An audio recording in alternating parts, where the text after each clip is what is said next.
Hello and welcome back दोस्तों, कैसे हैं आप सब। आज मैं आप सबके लिए लाई हूँ और एक नई मूवी की एक्सप्लेनेशन जो कि हाल ही में रिलीज हुई है।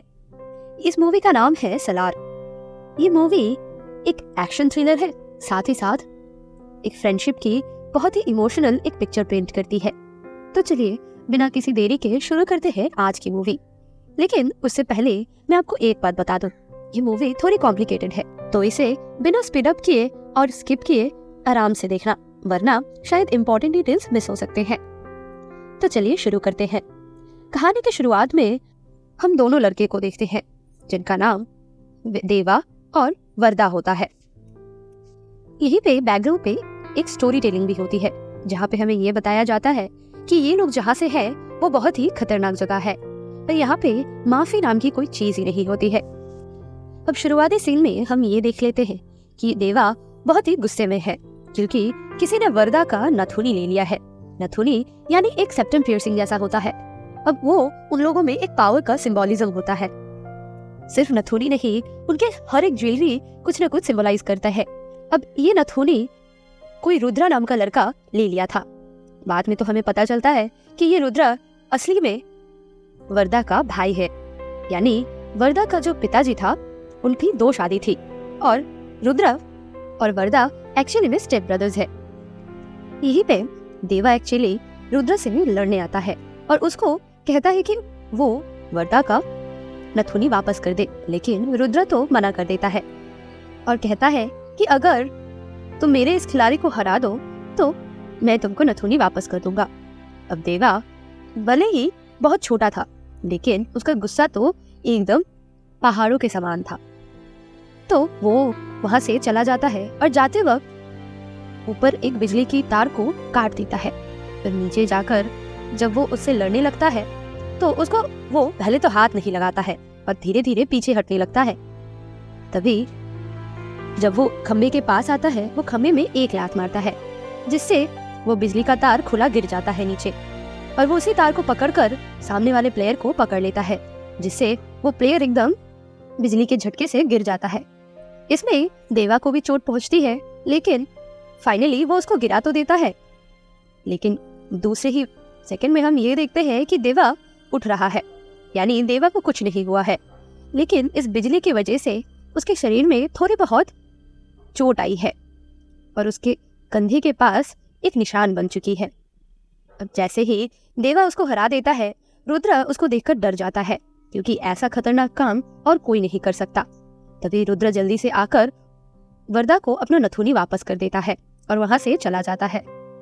फिर सीन शिफ्ट होती है और हम रात की सीन देखते हैं जहां पर देवा अपने घर के दरवाजों पर कीले ठोक रहा होता है। अब यहाँ पर ऐसा लगता है कि वो किसी को बचाने की कोशिश कर रहा है।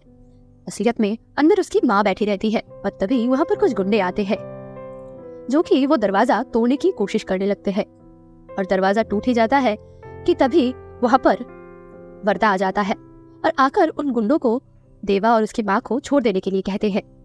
लेकिन वो गुंडे कहते हैं कि ये तो आप ही के पापा के रूल्स है और हम इसको बिना माने नहीं जा सकते। तभी वरदा उनको एक बड़ी सी हाथ की बाला दे देते हैं और कहता है कि ये सबसे बड़ी शहर है और ये तुम्हारा हुआ, बस इन लोगों को छोड़ दो। इसके साथ साथ उसको बहुत सारा पावर मिल रहा है और इसीलिए वो गुंडा उन लोगों को छोड़कर वहां से चला जाता है।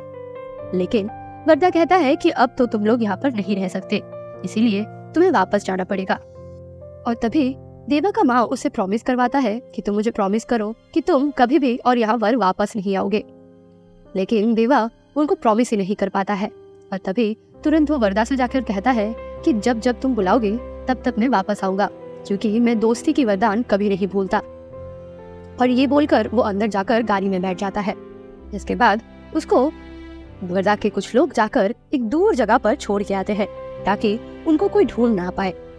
अब इन सीन से हम ये समझ जाते हैं कि देवा और वरदा एक दोनों को कितना प्यार करते हैं। वो दोनों बहुत ही अच्छे दोस्त हैं।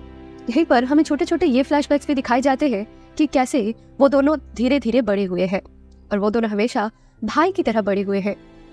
एक दूसरे के लिए वो दोनों बहुत ही मायने रखते हैं। इसके बाद सीन कुछ साल बाद शिफ्ट होती है और हमें प्रेजेंट डे दिखाया जाता है, जहां हम एक बिजनेसमैन को देखते हैं जो कि इंडिया से अभी बाहर रह रहा है, लेकिन उसके फोन में किसी का लोकेशन इंडिया में दिखाया जा रहा है। जब वो अपनी बेटी को कॉल करती है तब उसकी बेटी फोन नहीं उठाती और इसी को देखकर वो बहुत घबरा जाता है और वो तुरंत किसी को फोन लगाता है और उस इंसान को कहता है कि मेरी बेटी गलती से इंडिया चली गई है, मैंने उसको मना तो किया था पर उसने मेरी बात नहीं मानी।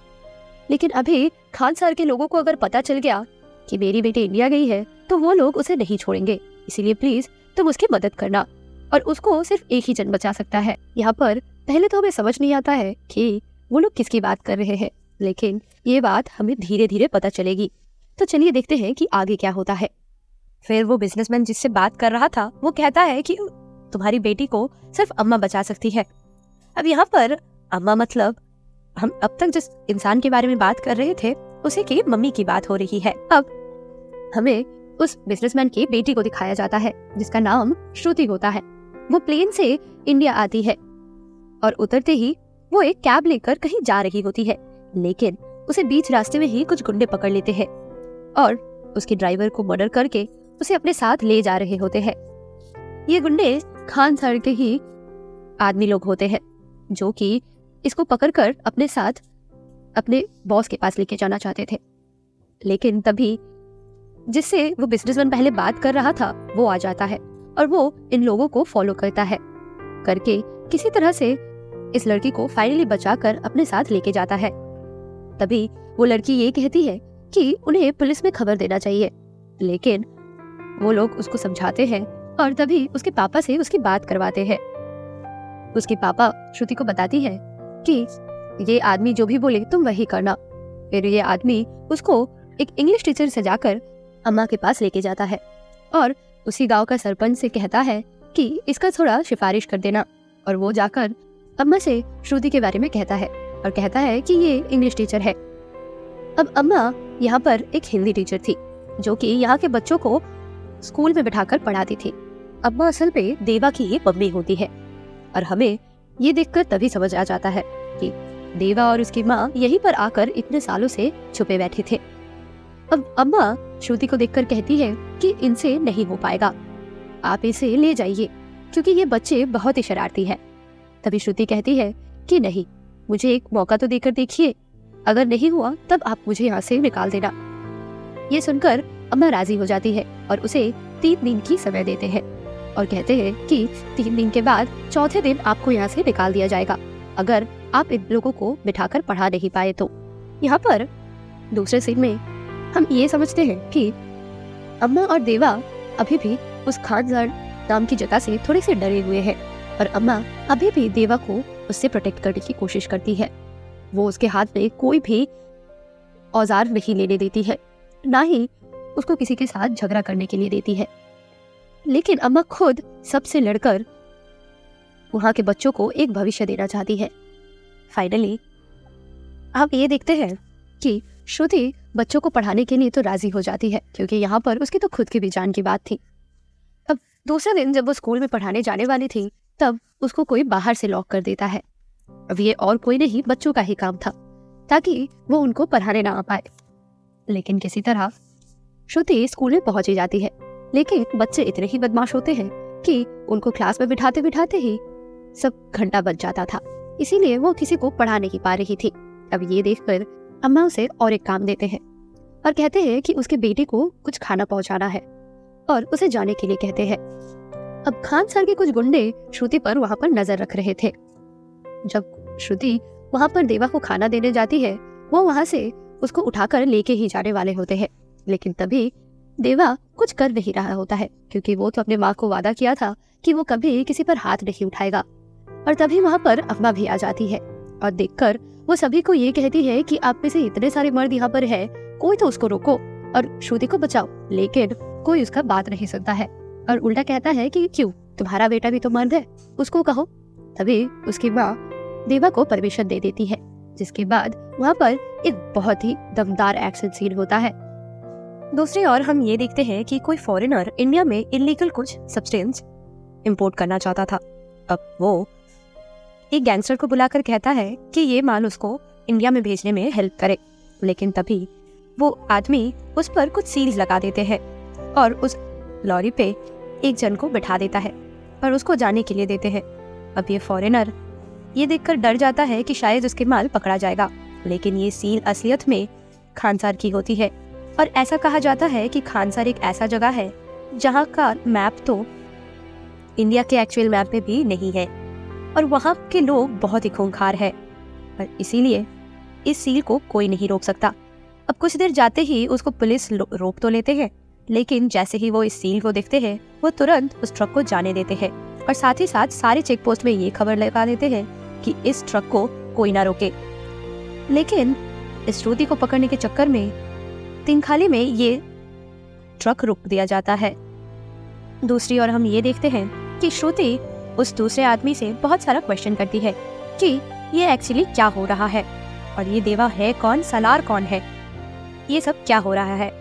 तभी वो आदमी उसको धीरे धीरे सारा स्टोरी बताता है कि कैसे खानसार का जन्म हुआ था। यहाँ पे 3 जो मेजर डकैत हुआ करते थे वही लोग मिलकर बहुत मुश्किल से ये राज्य की स्थापना किए थे।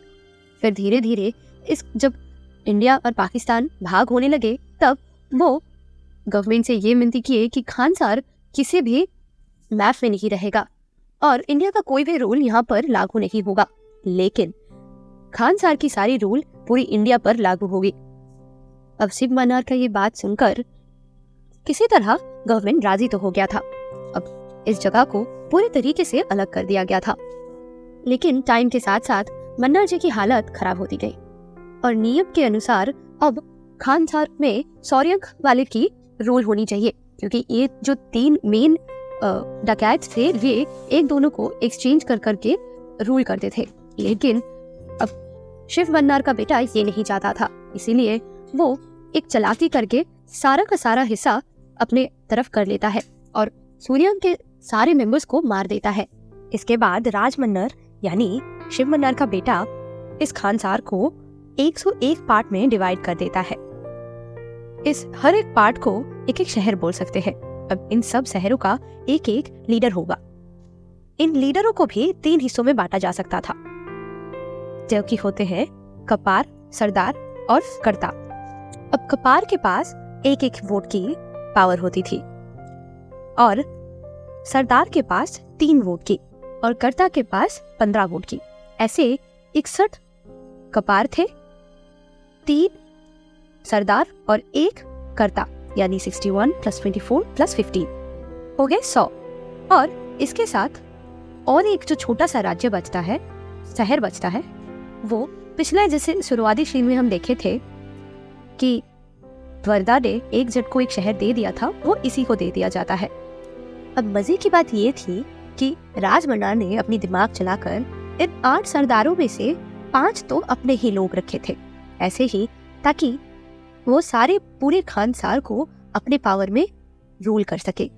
अब यहाँ पे मेन स्टोरी में हम ये देखते हैं कि राज मन्नार को ये पता चलता है कि कोई तो एक बड़ा सा इलीगल वेपन्स का ऑर्डर दिया है यूएस में, जो कि खानसार से ही है। अब ये किसका काम है ये देखने के लिए राज मन्नार कुछ दिनों के लिए बाहर जाता है, लेकिन तब तक के लिए वो अपनी बेटी को कर्ता का जिम्मेदारी देकर जाता है और कहता है कि जब तक वो वापस नहीं आता तब तक उसकी बेटी ही ये सब कुछ संभाल लेगी।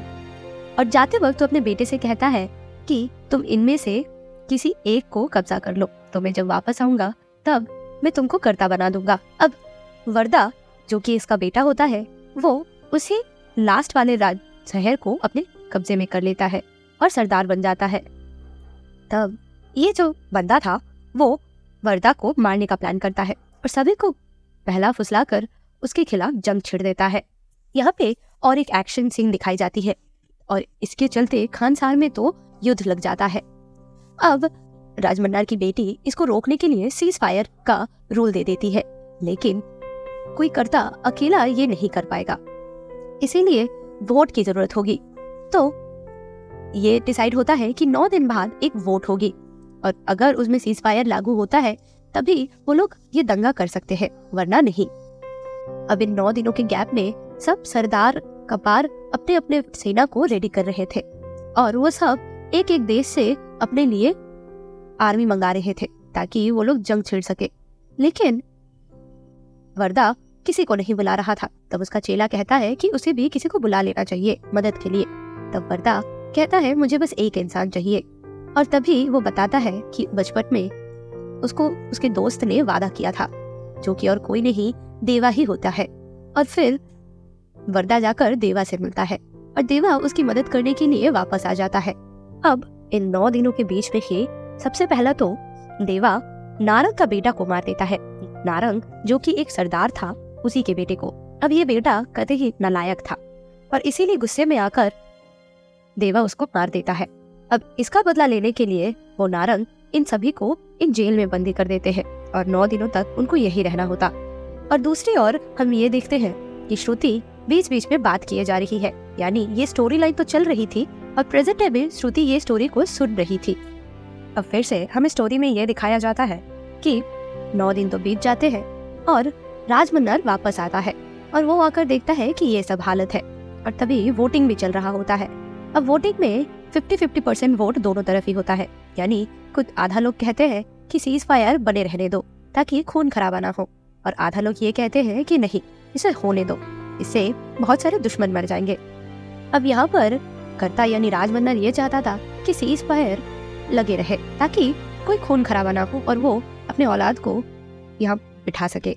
लेकिन वरदा यहाँ पर आकर पूरा गेम उल्टा कर देता है और कहता है कि सीज फायर को हटा दिया जाए।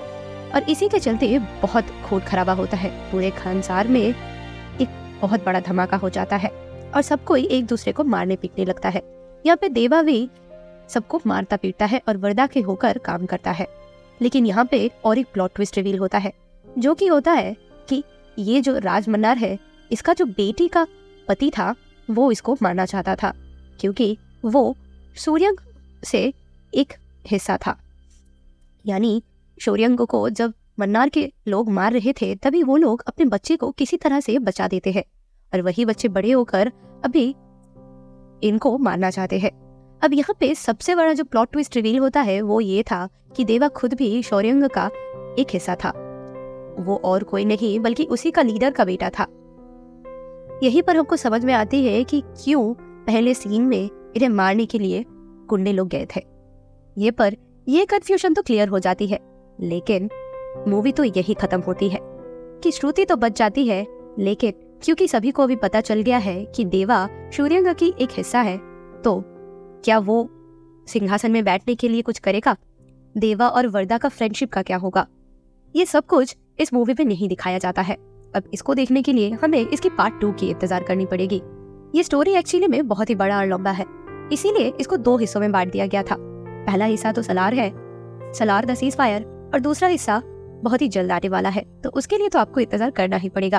और अगर आपने ये वीडियो अंत तक देखी है तो लाइक करना मत भूलना, और साथ ही अगर आप इस चैनल में न्यू है तो सब्सक्राइब करना मत भूलना, क्योंकि बहुत जल्दी ही हम आएंगे और भी नई मूवीज के एक्सप्लेनेशन लेके। आज के लिए बस इतना ही। Thanks for watching.